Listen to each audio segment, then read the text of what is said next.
Carl, guys.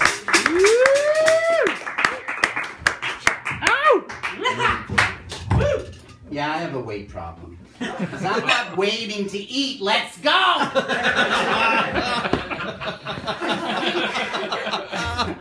I think my sister has her period. Because Daddy's dick tastes funny. All right. One time it's really hot. My kid, he's sweating bullets down his forehead, you know, so like to cool him off, I blew on his forehead. And he makes this big relief noise. Next thing you know, his brother's tugging on my sleeve. Blow me, Daddy. Blow me. Yeah, we were in a public place. Shit like that is embarrassing, but I don't care. I'm just glad to have children. We tried for years to get her pregnant. We even went to the doctor for it, and I learned the sad medical news that it doesn't work in the mouth. God damn it. Well, all that wasted sperm down the gullet. Although I admit it was a very content few years for me as a man. Okay, so this one time it's the morning and I'm in the bathroom, the 4-year-old's there, and I let out a little F-A-R-T. Because it's the morning, I'm entitled, don't judge. And so the next thing you know, the little kid's looking at me all suspicious. Did Daddy do it? So just for fun, I was like, did you hear that duck? There's a quack. I think there's a duck in the house. He's like, is the duck in your butt? Daddy? Well, you had to be there. This one time, I'm fucking this prostitute, right? And right in the middle of sex, she tells me to later go get checked for syphilis and don't forget. I knew right then and there I was in a whole lot of trouble. Because I was in a whole lot of trouble. Okay, yes, I have sex with prostitutes, but it's only when my wife has her period. I'm not an asshole. So, it still bothers me today what the baby doctor said. I mean, why wouldn't it work? It goes straight to the stomach where the baby grows. That's why you say a mother's eating for two. So why wouldn't it work? It's in the stomach. Who cares what biological door it took to get there?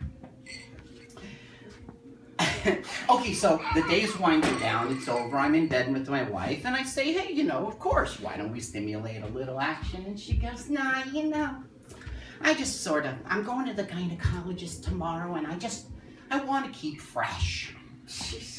Grumble, right? 2 seconds later, I turn over to her, well, you going to the dentist? Did you make that appointment yet? My friend, he's in prison. He calls me up from prison and he tells me that he thinks that he's found Jesus in prison. I was suspicious. I mean, that's pronounced Jesus. Well, how did they get that? Jesus is Jesus and Jamie is Jaime and George is Jorge. I was on 42nd Street one time. There was a prostitute down the road. I was pretty horny. So I was like, whore, hi. 3 Spanish guys turn around. All right. My father was in the army. He tells stories about being in the army. He tells this one story about a guy who used to brag about fucking animals back home on the farm. And you've heard these stories, right? Like the lonely sheep herder, you know.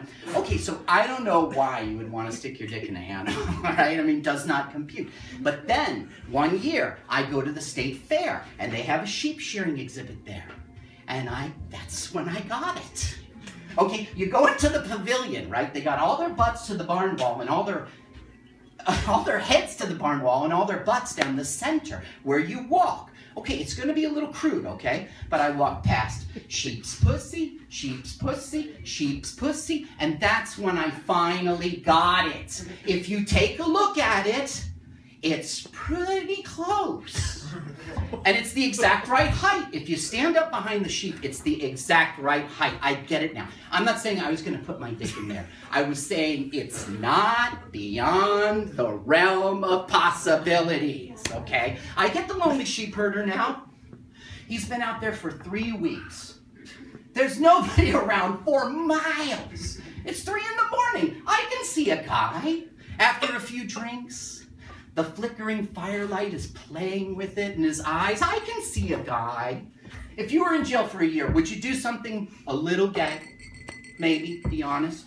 If you're a sheep herder for a year, would you do something a little creepy? If nobody would ever catch you? I mean, you don't know what the sexually deprived male is capable of. I get it now. I've seen the pussies up close.